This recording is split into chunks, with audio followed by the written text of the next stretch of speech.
Hello, hello. Heather Jean here with another episode of Confidence Through Cabaret, the podcast, all things confidence. And today we are talking with Harrison Barron, who has been growing online communities for several years now, which is so exciting because I know so many of you want to grow online communities. Harrison has built an impressive following through various media outlets and wants to share his expertise with us today, which is very exciting. I think Harrison's thing for me, what makes Harrison an excellent guest is that they want to share their expertise with anyone who wants help, and I think that's such a giving attitude. So Harrison's passions have led him to help others to pursue their own passions and their own missions, and he's very well versed in social media platforms, podcasting, YouTube, and lots more. That's what we're going to be talking about. And he also has his own podcast, which is called Brutally Honest with Harrison Tanner Barron. So welcome, Harrison. Hey, thanks for having me, Heather. It's a real pleasure. How many is several years that you've been running your business? So officially incorporated for just about 4 years now, which is actually kind of crazy to think about. And then really, it all it's funny. I blame everything on my podcast because that's really where it all started. So I've had my podcast now probably going on probably like 5 or 6 years now. Wow. What made you want to start a podcast first?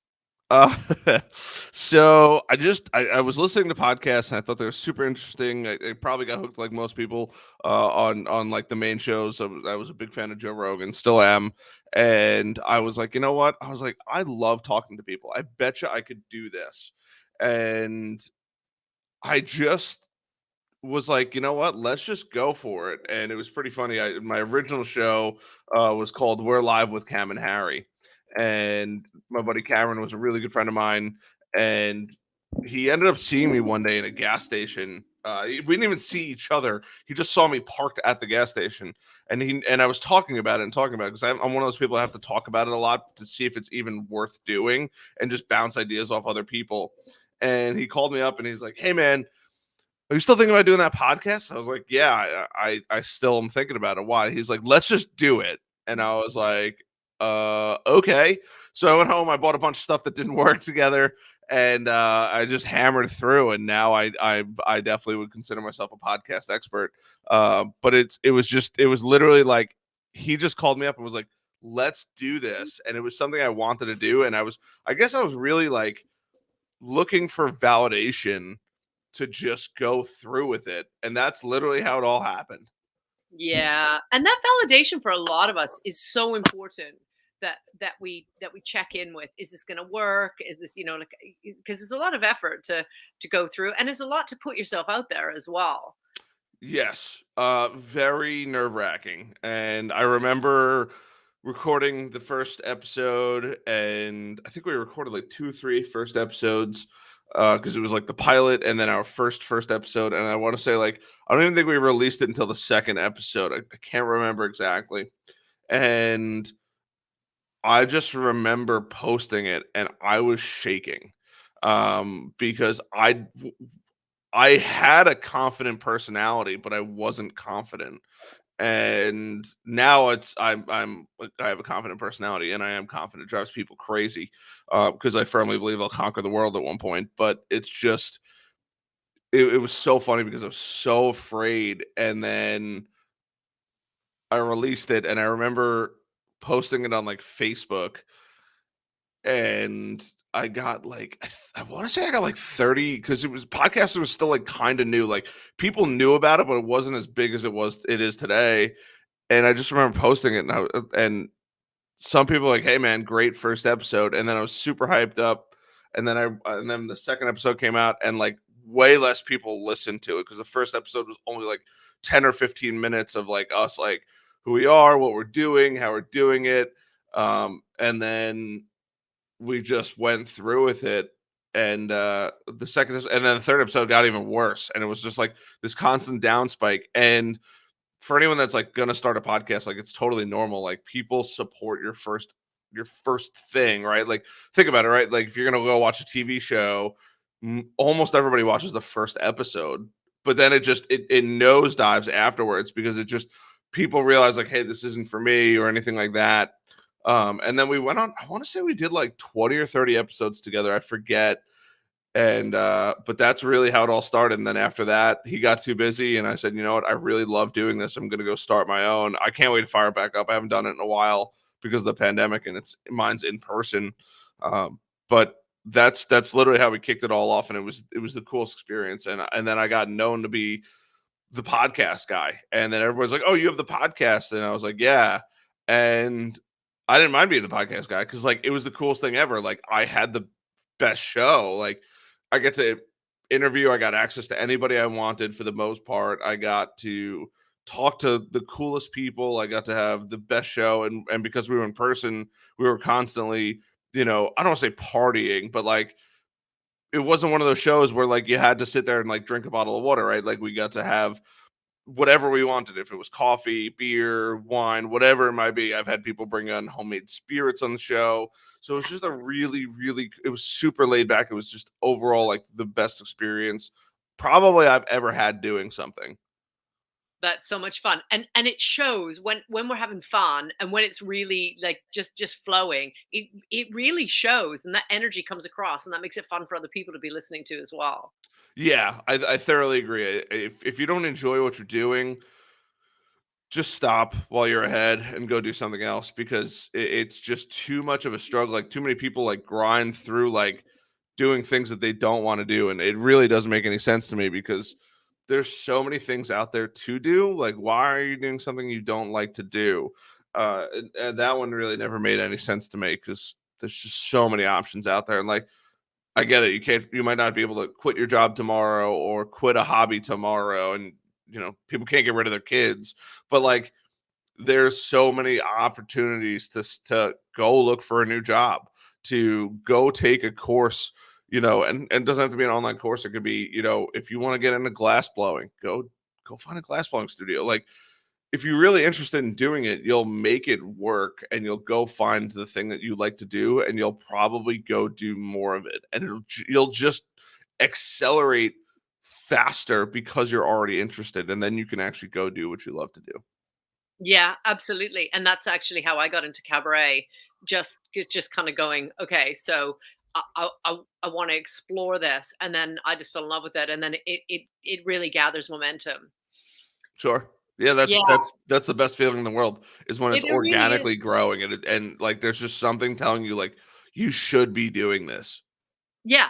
Yeah, absolutely. And then it propels you. And then sometimes that makes you find something else. Like you start with glass blowing and then you end up going, "Oh, I didn't know this thing existed." And then you end up in something else, Yep. and so that's a great. So speaking of getting into something else, you started with podcasting, but now you help businesses around social media and around, various media outlets. So how did you get into that?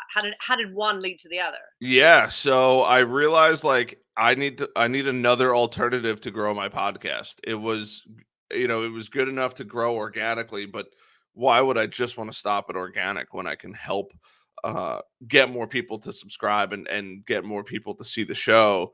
So I started, building a website and then I started doing social media pretty actively and then I started getting active in all of these different channels of just like different outlets. It could be Reddit, it could be Instagram, it could be Facebook, it could be, at that time even LinkedIn. I was believe it or not posting things on LinkedIn, and I started to cultivate like a pretty interesting following through it all. And I said, and then at one point I was like, you know what, I bet you I could go do this for businesses. And there's a whole like ethical issue. I saw another marketing company servicing multiple clients in the same industry in the same area, and I didn't like that, and that was like one of the catalysts to it. But I said, you know what? I have the skills from my podcast to go do these things. Why not go do them? And that was really the kindling to this whole like I'm gonna quit my 9 to 5 and go do this, and just I'm gonna make it work. I don't care how hard I have to work. I just know that it's gonna happen. And that's really how like podcasting like fit into it. And the coolest part is, and I tell people this every once in a while, like if you're looking to grow a business and you can physically talk to your ideal client, right? So you can go see them in person, start a podcast and invite them on your show, and make your show a good show, and make that a memorable experience. And I say that because most people have a hard time getting in front of their ideal clients. But when you have a podcast, you're the only person that has one. So getting somebody on your show that would normally never spend time with you is so much easier because you just have this interesting outlet. And people are like, well, what's a podcast? I'm like, what's a long format interview? We're going to hang out. Mine was an hour and a half to 2 hours most of the time, sometimes up to three, depending on the show. So I knew that I would have them without this little demon device, your cell phone, and they had to sit there. It was very rare that a cell phone ever interrupted us, which, on the occasional times somebody would be like, hey, I have a really important phone call coming in 45 minutes. We would pause the show. But like otherwise, it was so rare that somebody was distracted by their phone. And I got that person's full attention for an hour and a half. And people buy from people they know, like, and trust. Right. So they didn't know me. They barely liked me, and they absolutely didn't trust me. But what you can do in an hour and a half when you talk to somebody about their business and how they're growing it and what they're focusing on is you could get them to know, like, and trust you.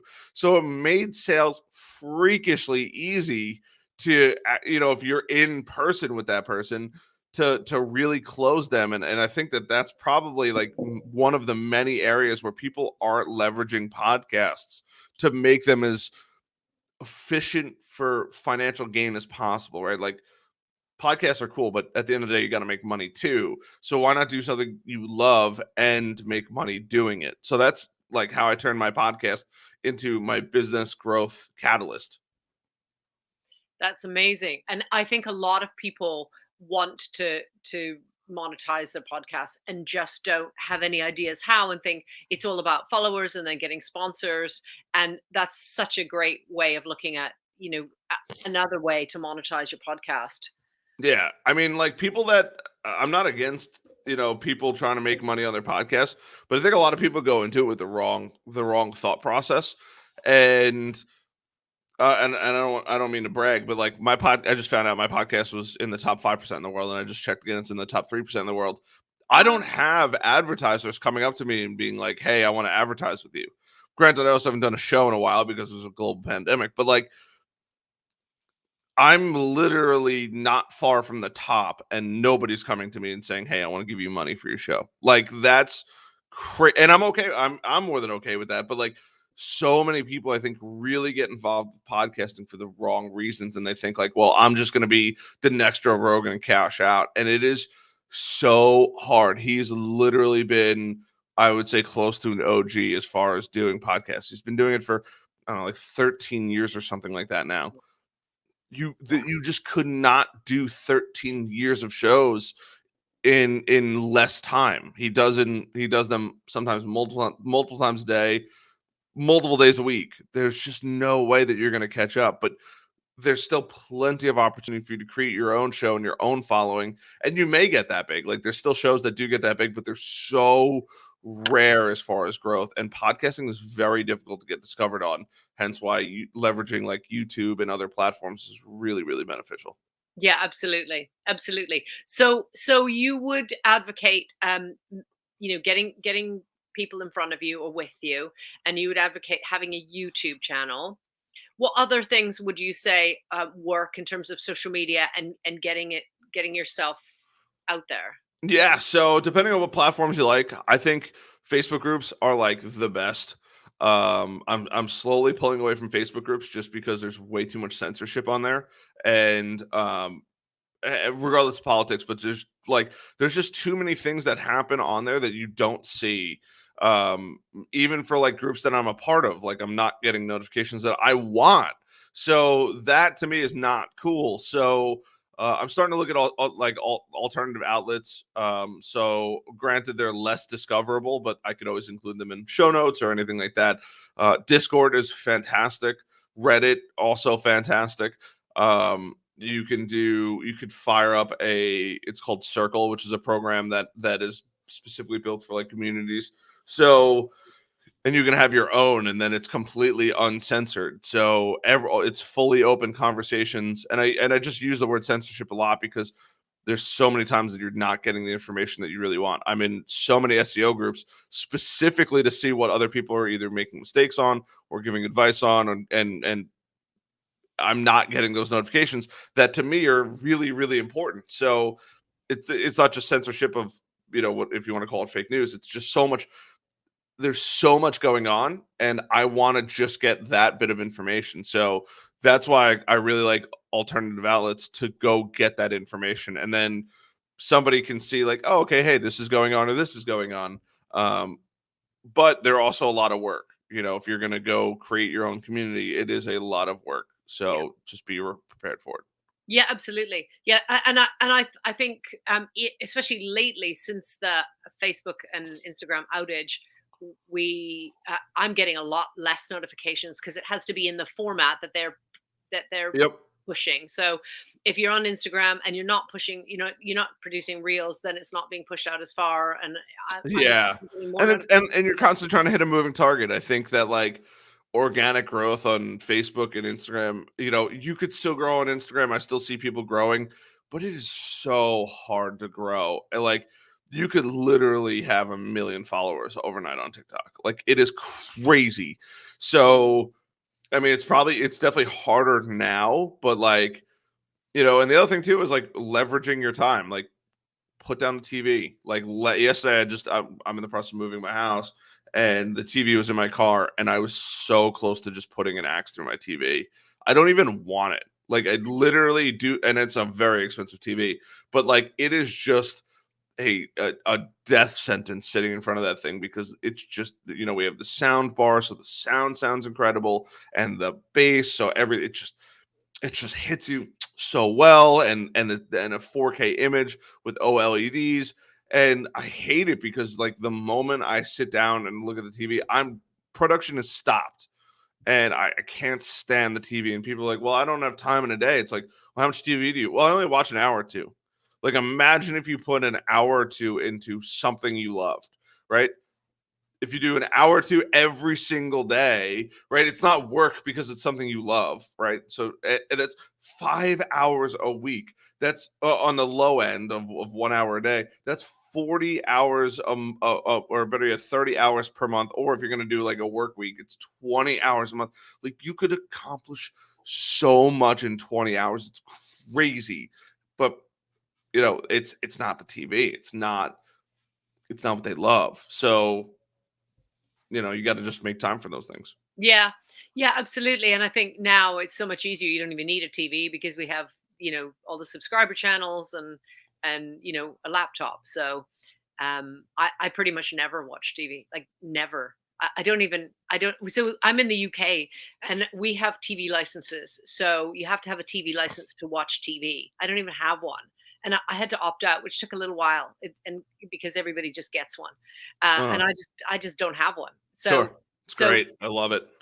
but then there's the trappings of Netflix and all the all the Oh, other we haven't subscriptions. paid for cable ever. I don't think since I started living with my girlfriend and we moved from New York to North Carolina, I said we're not getting cable. There's no way. You know, I would be so much more in favor of watching, or I shouldn't even say watching, but like of cable. But the problem is with cable, and that's just what we call it here. I'm sure it's probably the same thing there. It's Yeah, just loaded with ads. So like you can't even enjoy what you want to enjoy because it's just like ad after ad after ad after. It's just insane. Like I'd rather spend $15 a month, which is probably cheaper on Netflix or Hulu or any of these other outlets, watch whatever I actually want to watch, and then I don't have to get bombarded with 10 minutes of ads for a 20-minute show. Literally one third of the time as ads. And the worst part is it's not even like helpful stuff. Like TV ads are literally the worst. You have yeah, no interest.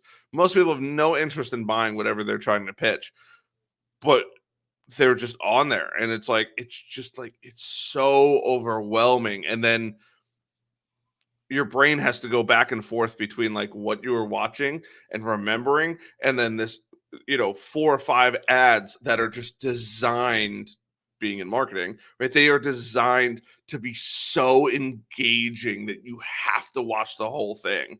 And it's just crazy to me that people like, they sit there and watch TV, like they watch the news. Like I tell people, like, turn the news off. Your life gets infinitely better the moment you turn it. Well, this is happening.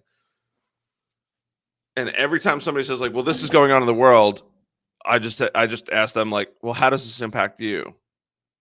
Yes. And 99% of the time they say it doesn't. Yeah. So why do you even waste your thought process? I'd much rather find it out from somebody else who's already watched 35 news clips and digested everything, and they could regurgitate it to me. It might not be the most accurate, but it's still going to give me the information close enough to what I need. And if I want to go do my own research after, I'll happily go do it. But I think the news and the TV are just straight poison for productivity. Yeah, absolutely. Absolutely. I think that a lot of the social media can be very distracting as well. I think, you can get kind of addicted to staying up with the TikTok, it's notifications. brutal. And, like even just so I have a Facebook group and then a Facebook page and then my own Facebook page and then there's stories and then there's Instagram and then Too there's much. it's just too much. We're constantly bombarded. And I love that you're saying that you actually record your podcast in person with the person and Yeah. then Yeah, you're it's just actually it's such a good experience. I love it. And you feel good afterwards. Like I feel like amped up after I do a podcast in person. Like a podcast over Zoom is just it's not the same. Like we're not sitting in the same room. We're not I can't see your body language. There's so much that like people don't even realize it goes into communication. We're not, and I'm not saying that we drink on every show, but like we're not drinking, we're not sharing a moment. I mean, we're in a moment together, but we're not sharing the moment together. We're not mutually hearing the rain outside or feeling the rays of sunlight. It's just that doesn't happen. yeah. Well, I mean, you and I are in different parts of the world and we're in different time zones. So I'm into my afternoon, you're in your starting your morning, so it's Yeah. like we're having a That's the very coolest part too. Like you could also interview people that nobody else, but it's also very hard to find people across the world. You have to really be looking. So there's definitely like there's pros and cons to both, right? Like I record my show in person. I'm very limited to who I can record with. You record your show over StreamYard, so you could literally record with anybody. So like there's just so many pros and cons to both, and it's just figuring out what is best for you and your own show. Yeah, absolutely, absolutely. And I think, for me, my intention is to kind of share different ways that we show up. And I love your story about podcast, and then how that's led you into other media outlets. And so now, so you help other people leverage their podcast or their media outlets? So I'm starting to dive more and more into the podcast part of it. And really it's just like it's really about building your brand. So I think a lot of people they don't even know where to start. So I tell people now, I'm like the best place to start isn't even a podcast. Like go start a website or a YouTube channel. And the reason why I say that is because podcasting is very difficult to get found on. It is so hard to find organic viewers and organic traffic. So because of that, go start another media outlet and go start writing blogs or go start creating YouTube videos and then migrate into podcasting, right? Build that audience first and then use podcasting as an additional outlet. But I also tell people to think about like what works for them, right? Because people consume content in three different ways. It's either written, right? So it's going to be typically blogs on a website. You have audio, which is podcasting, and then you have video, right? Visual for YouTube and those outlets. So, and I understand that not everybody's going to fall into either blogging or YouTube, and they're going to fall into the audio spot. Great. But just before you're like focused on like doing a million different things, master one of them and like real like if you're going to be a podcaster, be the best podcaster ever. Spend hundreds if not thousands of hours consuming how to get a better show, how to dial in your audio, how to figure everything else out, how to become a better interviewer, how to have how to ask better questions on podcasts. These are all like super critical areas. Like that's why my show can go for so long. Most people like, how do you have a conversation for an hour and a half? You just ask really good questions, right? And then it's very easy. There's been so many shows that as long as you start the show off right and you ask the right questions at the beginning, I almost don't even. I've had hour and a half shows where I probably spoke for a total of 3 to 5 minutes, and they that person just went on these rants, which is exactly what I wanted them to do. I wanted them to speak the whole time because that's my goal, is to get their message out there. So just figure out like what's the best avenue for you, and then find a complementary community spot. So if it's a podcast, right, start a website with a forum on it, or go get a Discord. If it's a YouTube channel, right, same thing. Go, maybe it's a Facebook community, maybe it's just, hey, hang out in the comments. Like, I'm always happy to answer comments. Discord, and I'll repeat Discord, but like you could also do like Reddit. There's more outlets than that. Those are just the main ones that I'm using now. And just go find out what works for you. If it's, if it's written, just have a complimentary, like, hey, if you want to come hang out with me, I do. Maybe it's a Zoom hangout, like, hey, it's a once a week Zoom hangout, come ask me any questions, whatever it might be. Just think of like cool ways that you can really get to hang out with your ideal listener. And it's gonna be desolate for a while, and that's okay, but know that if you build it, they will come. I love that. I absolutely love that. I fully agree with you. I think you have to have a brand on your podcast, and whether that's that you're each kind of, you're both sharing your stories, or whether that's getting your guests to share the stories, or whether that's you even, podcasting solo, which some people do. I think you have to know what it is that you're about and how you want to communicate. And I fully agree that it needs to be something that you love doing. I am not familiar with Discord very much. I hear about it a lot. I think it can be hard to get people to move over to those, because there's the main platforms that we've talked about that I don't want to promote anymore. That that everybody goes to. But I Sure. think, getting people to onto things like Discord and so on. Would you suggest that that's through your website and through your show notes if you're using a Yeah, podcast? I would say those are going to be the best outlets, and there's other areas too. Like you can have Patreon. Hey, for $1 a month, you can come hang out with me. Like it doesn't just have to be. I like Discord because like Discord, it's live chat whenever you want, so you could just message. You just put out a message like, "Hey, I'm hanging out for the next 45 minutes," and everybody can get that notification. I do understand that it's harder to get, especially like the older generation who's not using it in there, and well, I say that literally anybody 30, probably like 35 and older, doesn't know what Discord is, and that's okay. But I think that there's also people like my accountant who's like 40-ish, like he hangs out on Reddit all day. He's like, I love Reddit.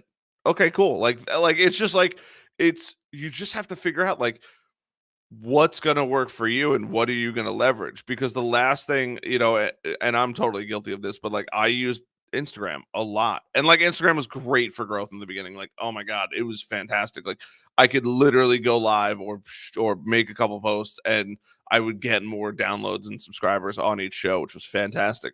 Now it's way harder to grow, so like there has to be other outlets, um platforms, even like Clubhouse, like jumping on there and like going into like podcasting communities and things like that. There's so many avenues that you can you can exhaust to figure out like what's going to work best for you. Or you like, hey, maybe that's your online community, right? Like you make a private Clubhouse for only your members, and everybody can go in there and chat and have, an hour of your time so you can like really get involved in the community, or it's an open hangout. Like you just have to think about like what's the best thing for you and what are you going to leverage, and only do one of them. Don't be like, oh my god, I need to post on Twitter and then Facebook and then Instagram and then LinkedIn and then this and then this, and because I did that and it just doesn't work that well, because you're not giving your 100% attention on one avenue. If you're a business podcast, spend 100% of your time on LinkedIn. Don't use LinkedIn groups; they suck. But like find an alternative, and I would just say go from there, because that's going to be the best solution for you. Yeah, I love that, and I think there are so many opportunities to find your people. Clubhouse is a great one because, as you say, you can have public and open groups, or you can have private groups. And I think that's really good advice, because it's almost a bit, if you're trying to be on all the things, it's almost a bit like having cable TV and then just changing channels, and you actually find you didn't watch anything in that hour. You Yep. literally just skipped from show to show and saw a few seconds of each one. Yeah, and you got to give it time. Like people just think like I can't tell you how many times I saw people like, "Oh, I'm going to start a podcast. I'm going to be the next Joe Rogan." It's like, no, you're not. No, you're not. Like, and I'm not even trying to dishearten you by like acknowledging the fact that you might not be the most talented person, but like, it's just those people have been doing it for so long, right? Like, you don't have a differentiator. You're the same person over and over and over again. Like, I got people like not like most people on my show had told me something they've never told anybody before. They've literally said it on air. They're like, "Wow, I've never told anybody that." Right? Like that's super interesting because I know that I'm the only person that knows about these things, right? And then like obviously once it gets published, everybody knows about them. But like that is super super cool. So I realized like, hey, that's probably like one of my superpowers. I could get not like not in a negative way, but I can get information out of people and Yeah, I could go find data that nobody else has. So you just like thinking about those areas and like what you can do and how you can do it and really what's going to differentiate you versus somebody else. Like why would somebody well, I have the best guests. Well, what makes somebody else's podcast have worse guests, right? Like what is the key differentiator to your show that makes people say, "Hey, you know what? I'm going to dedicate the next hour to an hour and a half or 20 minutes of my day to that show." And I didn't even realize like how good I was at podcasting until random people started recognizing me and like, "Hey, you're Harrison, right?" And I'm like, "Yes." And they're like, "You have a great show." And I'm like, "I literally do not know who you are." Like that was the coolest thing. Like, and I'm not even all like you don't even see me because I really did all audio. I really didn't do much YouTube. I did some YouTube bits here and there. So it was like super cool. It was super strange to have that experience, but also I knew that I was doing something right. And yeah. that was like to me the telltale sign like, hey, I'm actually doing something I really like to do and I'm good at. That's fabulous. That is what we all need, and that's what we all deserve, and that's what we should all be striving for, as I know you advocate for. Yeah. Like and don't get me wrong, like some people are just not gonna be good at podcasts. Like, and that's okay. Yeah.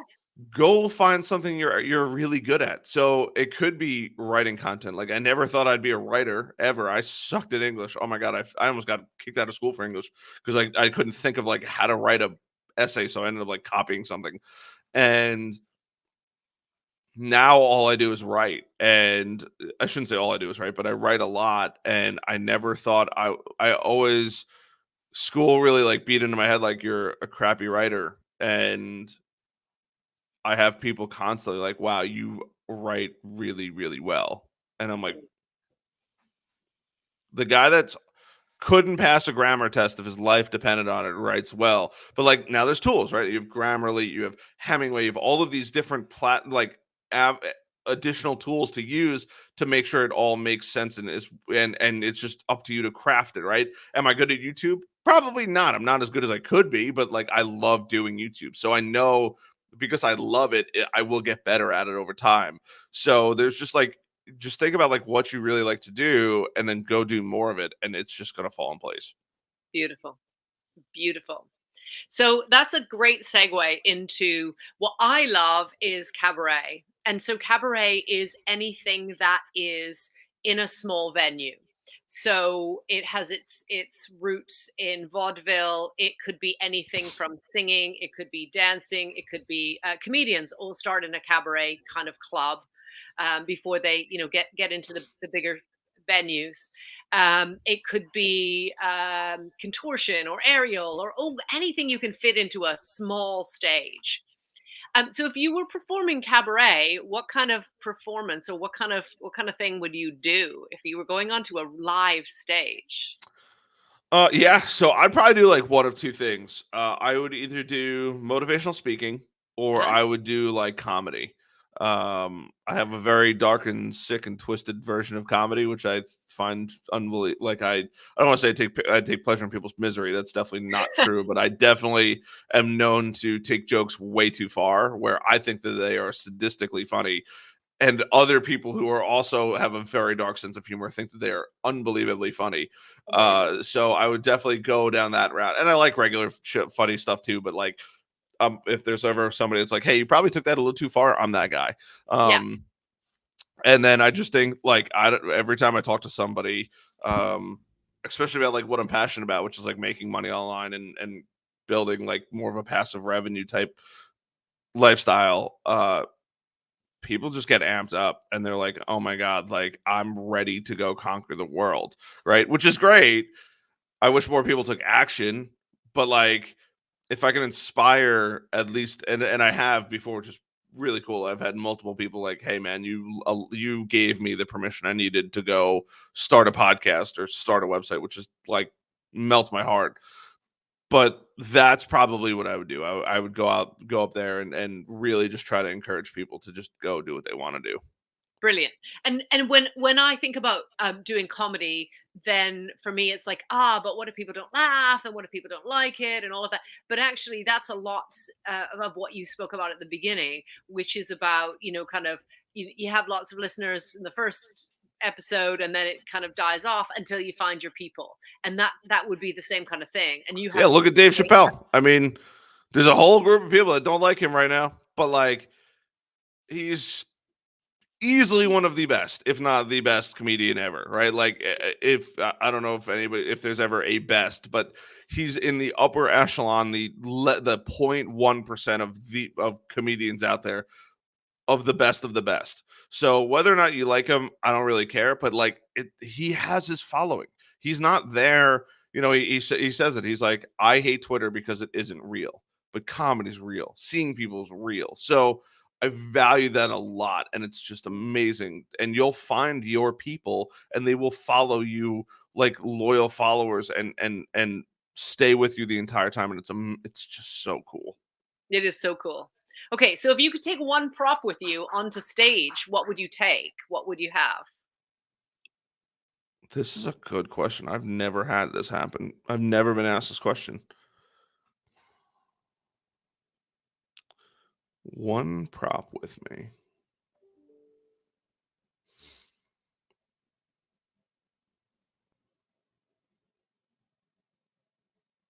I'm taking a long pause here because I'm really thinking about what it would be.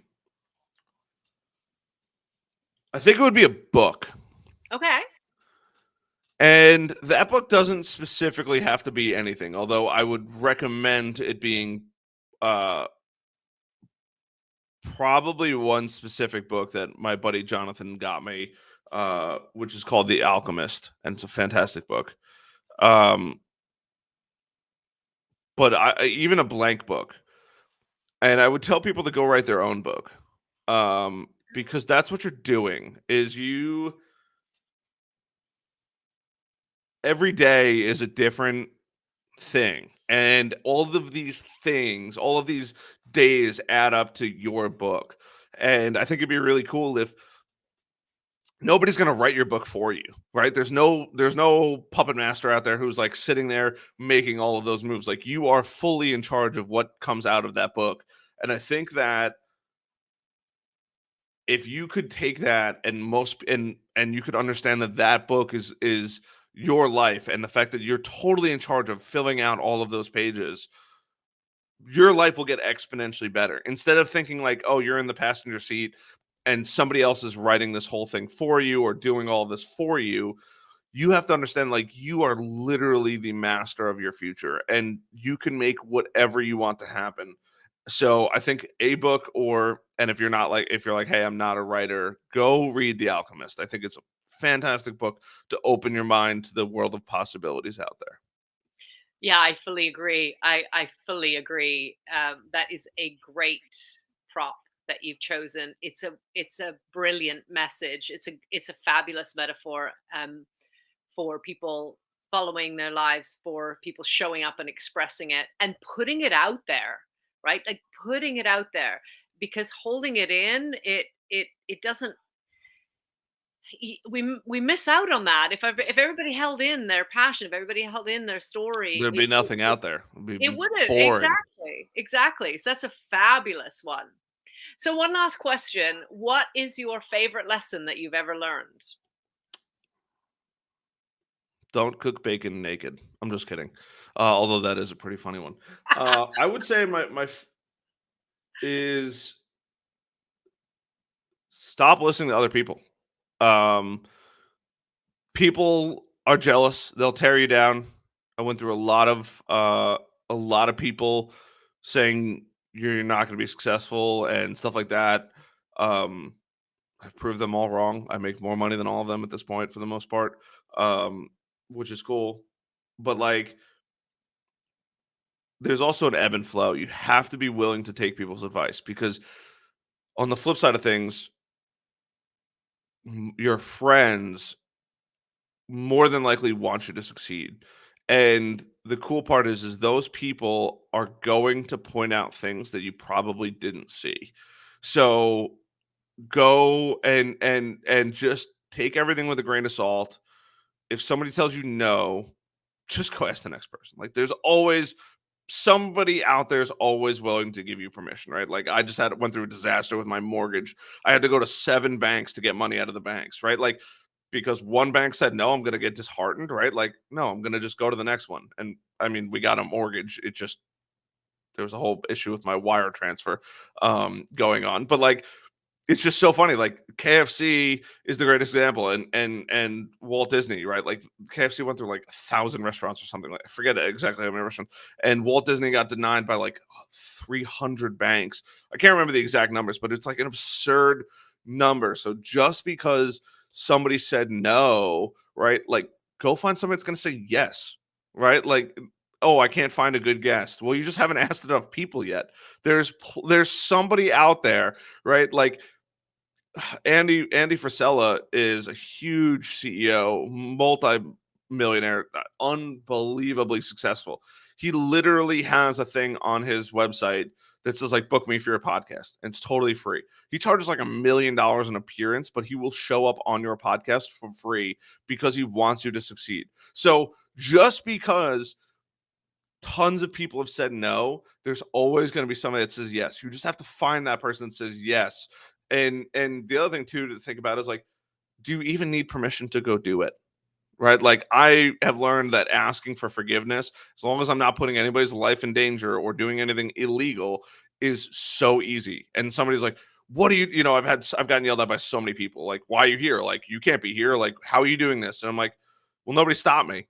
Right? Like I've seen these guys walk into Disney World and all they had was a yellow vest on, and they carried a ladder in. Right? Like if you want to go somewhere, you can do it. And what are they going to do? They're going to get yelled at? Well, nobody stopped us, right? Like it's not that you broke the rule. You just walked in and you played the role. You looked important, and nobody took question what you were doing. So just go. And if somebody yells at you, I've been yelled at plenty of times, but like, who cares? Like, okay. And most of the time, I could sit there and be like, why are you so mad about this? And they're like, well, they don't even know why they're mad, right? They're just they think that they have to be mad in that situation, so they're just angry. And then if you just say like, why are you so mad about this? Like my girlfriend does it all the time. She gets all flustered about things, and I'm like, why are you angry about this? Yeah. Well, I don't know. Well, why? So don't be angry about it then. And I'm like, oh, I didn't know I could not be angry at this scenario. And then and then it just like whatever you want to do just works. Like one more example, like I had a buddy of mine, he sells payroll, and he helps companies get their payroll for their customers and stuff like that. He literally walks in any business and he just goes through the back door. He's like, oh, I go to the employee entrance. He's like, all the employees will let me in. They don't care. They don't think anything of it. I'm in a suit. They're not going to question what I'm doing. I'm not a hitman. And I go in there and I walk to the CEO's office, and they're like, how'd you get in here? Oh, I walked in. How'd you walk in? Well, I went through the employee exit. Everybody let me in. Like, and I shook hands with everybody and said hi and asked them questions. And I know that what you're struggling with, and I didn't ask for permission. I just did it. And 9 times out of 10, I got a meeting right there on people that you could never get a hold of otherwise because there's too many people ahead of them. And I just walked in and just got the meeting. So just think about how you can do that. That's a great message. That's a really great message. I love that. Thank you, Harrison, for sharing your wisdom and your experience and your ideas. And you're clearly passionate, and it's just so refreshing to hear so many creative ways to follow your passion. And I really hope that other people are inspired listening to this as well. I appreciate that. I appreciate that. Just got to go take action. You got to go take action. If you want to get in touch with Harrison, there is a website, growth-or-generators.com or harrisonbarron.com. So go get in touch. Thanks. Is that the Appreciate best it. way to follow you or find you or get in touch Those with are you? the 2 avenues. YouTube, I've been pretty active on YouTube, the Millennial Entrepreneur Harrison Barron. And from there you'll find all the other avenues that I travel down. I'm not too big on social media anymore just because it's just my philosophy on it. It's too short term, but there's plenty of other ways to get a hold of me. Amazing. So go check out growth-generators.com or growth-generators.com, depending on what country you're living in and what language you prefer your little line in between growth and generators. Thanks. So I thank you once again, Harrison, for joining us. This is Harrison. I'm Heather, and I am reminding you that it is your body and it is your world. Go follow your passions, and it is your stage. So take up space. Thanks, everyone, for joining. Bye for Take now. care. Thanks.